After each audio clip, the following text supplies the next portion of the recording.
అమరావతి రైతులకి good news.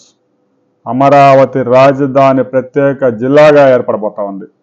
పరిపాలనా సౌలభ్యం కోసం అమరావతిని ప్రత్యేక జిల్లా చేయడంతో పాటు రాష్ట్రంలో మరికొన్ని జిల్లాలు కూడా పెరగబోతున్నాయి. ప్రస్తుతానికి 26 జిల్లాలు చేశాడు ఆ తుగ్లక్.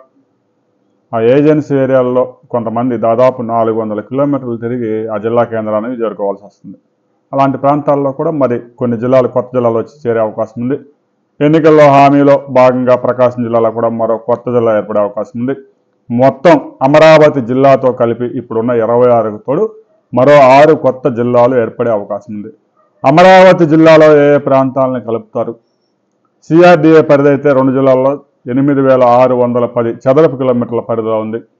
ఆ పరిధి మొత్తాన్ని అమరావతి జిల్లాలోకి తీసుకొస్తారా? కేవలం అమరావతి రాజధాని గ్రామాల వరకే అమరావతి జిల్లాలోకి తీసుకొస్తారా అనే దాని మీద స్పష్టత రావాల్సి ఉంది. దీని మీద కసరత్తు మొదలైంది.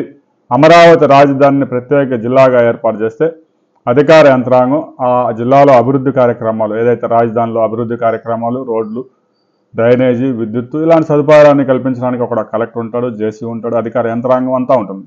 సిఆర్డీఏ పరిధి చాలా ఎక్కువగా ఉంది కాబట్టి సిఆర్డీఏ ఎవరైతే చూస్తున్నారో కాటాన భాస్కర్ పని భారం కూడా ఎక్కువ ఉండే అవకాశం ఉంది. రాజధాని మీద ఫోకస్ పెట్టాలి అంటే అమరావతి రాజధానిని ప్రత్యేక జిల్లా చేయాలని చంద్రబాబు నాయుడు భావిస్తున్నారు.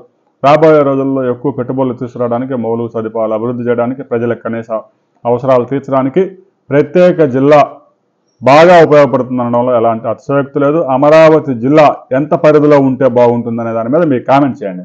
వీడియో నచ్చితే లైక్ చేయండి, షేర్ చేయండి, సబ్స్క్రైబ్ చేసుకోండి.